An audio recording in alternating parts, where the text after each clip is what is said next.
Leo!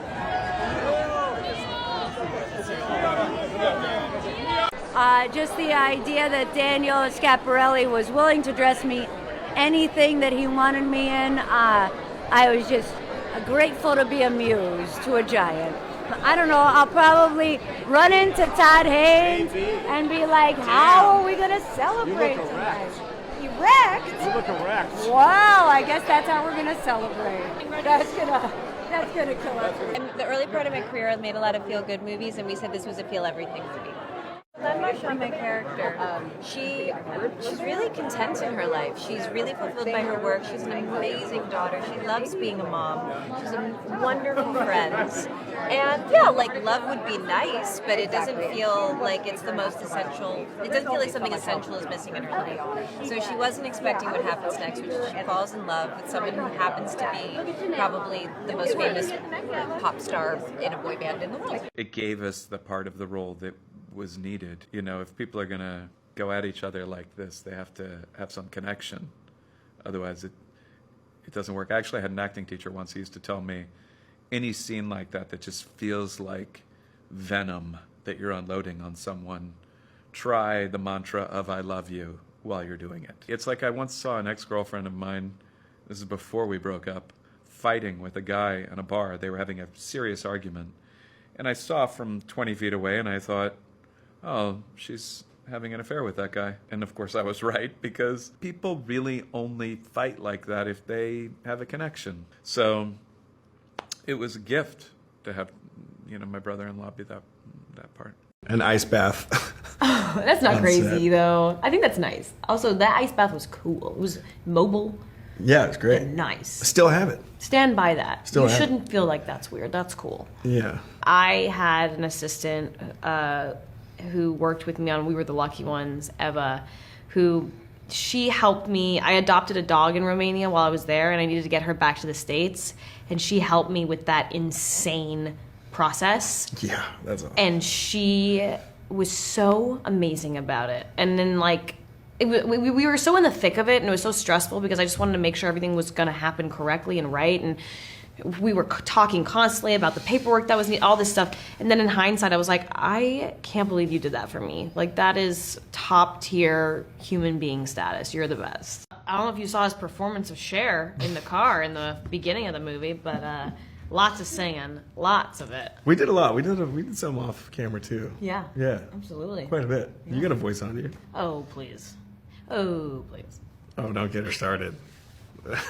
Don't get me started. I'm the songbird of my generation. Well, I guess we made it, figure I'm 17, so 2 years ago, I remember Clea Duvall and I were at the Sundance Film Festival, which is in Utah, well known for its open mind. And some kids, you know, came up to us sort of like whispering, you know, hey, just like, thank you so much. I've never seen like my story on screen before. So that was 25 years ago. I guess it's really stood the test of time. At the time, I think it was seen a little bit like maybe a High Camp or a John Waters movie. And I saw it not too long ago on the big screen at the Castro. It's sort of like the grain of the film and everything. I mean, it's beautiful that it has that quality because it also has an integrity and a sort of a softness to it, like an innocence. And it's a genuine film. It's really based on a true story. And Jamie Babbitt really, had a story to tell, and Clea and I and Melanie Linsky and RuPaul, I mean, we're really in it. So it's very moving. We love that it touched people, and I mean, Clea and I are still like this, so I guess it really was a true love story. Maybe that's what they were feeling. When we were filming the first movie, there's an eating scene, and I can remember the first take, we were told, just eat what you want. So I was actually eating as much as I can. I look over and I remember looking straight at Maggie, and she literally had like the tiniest thing to nibble on her fork. And I was like, why are you not eating as much as you can? And she's like, I just said this after, and she's like, oh, you'll see.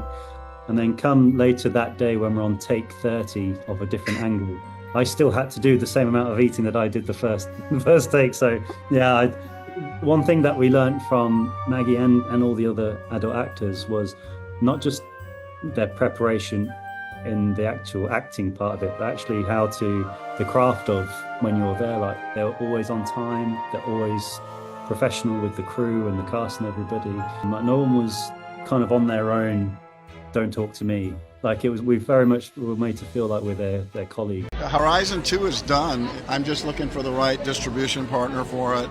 Then I shot about 8 days of 3. So it's, it's a dream of mine to, find the right partner to bring it to people. Now when you have 1 and 2, you'll really see how they're all working together, and then might be a thing where it's really important to have 3 and really important to have 4. Just, you have a library sometimes of classic books, Treasure Island, whatever you want to go to. I would hope that Horizon takes its place in a more of a classic vein where it's just a movie that you want to have. If you want to talk about the migration west, if you want to see it in a way that really actually accentuates women, you share it. You show your little sister, you show your kids. Kristen and Annie are so funny, and they wrote the best script in the world. They were nominated for an Oscar, right? Yep. And so it was such a good script. And so we did the scene a couple times as written. Hey, not Air Marshal John, you want to get back in that restroom and not rest? No, I have to get back to my seat. Yeah, you got to get back on my seat. You get it? No, I think, yeah. It was super funny, and Paul came in, and he goes, okay, so Melissa, now say whatever you want. And Kristen is close, and she goes, ooh! And then and then he goes, oh, Ben, now you should sometimes say, I'm not an air marshal. Would you just pepper that in? So that was sort of the directive. And there's Annie in the back as a pregnant woman who's scared to fly. And it was such a family affair. Cool. I'll take the first watch. I'm not an air marshal. You don't need to take a watch. Okay. I've got the first watch. I was just trying not to laugh. Oh, wow. You were in that? Briefly. I love that movie. Remember you in it. You wouldn't. I had like 3 lines. No, Stretfield. Stretfield. How do you spell that? That was the only time I was ever cast in the room by a director, and that was Nora Efron. I auditioned for another part, and she said, I don't know if you'll play this part, but you'll be in the movie, and she stuck to her word, and she gave me that. In the room, that just in the room. Happen. She's like, you're in the movie. I don't know if it's this part or another, but you're in the movie. Never happened again, but she was wonderful to me. It didn't happen for him in or out of rooms since then. Yeah, I'm getting fired. Yeah, left and right. The police are here to take me away. I do. I definitely I used to watch it every year, but now I tend to give it like a break. Like I don't think I watched it last year. I'm trying to remember. It was probably this year. Last year I did Die Hard, and what's that movie? My new sort of favorite Christmas one is The Night Before. Remember that one? I love that one.